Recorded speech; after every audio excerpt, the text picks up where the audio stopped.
Hey, I'm Kevin Tancharoen. I'm the director of Mortal Kombat Legacy Season 2, and we're at the premiere. So Kevin, what did you learn from working on the first season of Mortal Kombat that you're applying here? Well, from the first season, we had a really short turnaround to write it, to produce it, to edit it.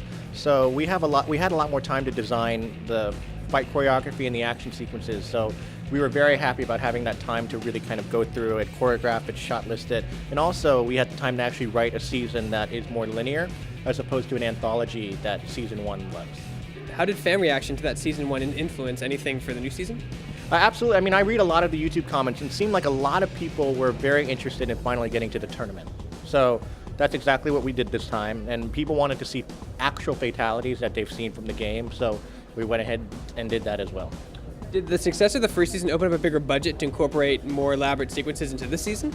You know what? Oddly enough, everyone thinks that was the case, but that's not the case. It was a little. It was around the same, actually. So we had the same kind of budget to work with, and we tried to. I think we learned a lot of lessons on where to put the money and where it's best spent, and then we kind of went from there. With so many characters to choose from, what was the process like in deciding where to go that forces the action? Whatever felt right story-wise was how I picked the characters. I tend to gravitate towards the characters that were in the first 3 games. So those are the ones that I like to tell stories about, because those are the ones that I really remember since I was a kid playing it in the arcade. So Mortal Kombat 1, 2, and 3 were kind of my cast of characters to choose from. Can you talk about the story in this season?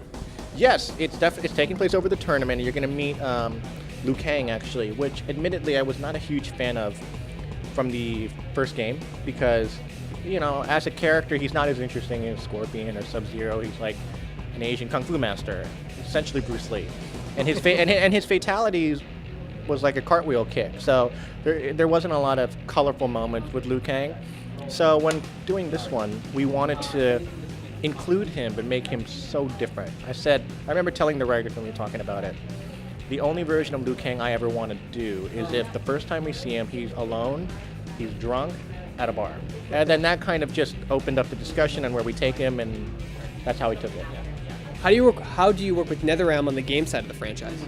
We work very hand in hand. You know, I pitch them ideas, they give their input, we work on stories together, and they've been very helpful. They've also been very great in just encouraging me to take certain liberties and adjust it according to what we think is the most dramatic and compelling version of the character.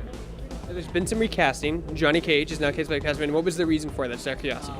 Well, you know, a lot of it came down to scheduling. You know, between the Michael Jai Whites, who are busy doing Black Dynamite, and Jerry Ryan doing her ABC show, it really came down to a mixture of things like that were more technical as opposed to creative. What are your thoughts on how they've pushed Mortal Kombat franchise over the years? I love it. I mean, I think that, you know, everyone could admit the second movie was not good. So that would be about the only thing that I could say about that, because I really do love the first film. It's got such nostalgic value, but we wanted to take it into a more grounded, grittier world, because audiences now, I think, expect that kind of tone.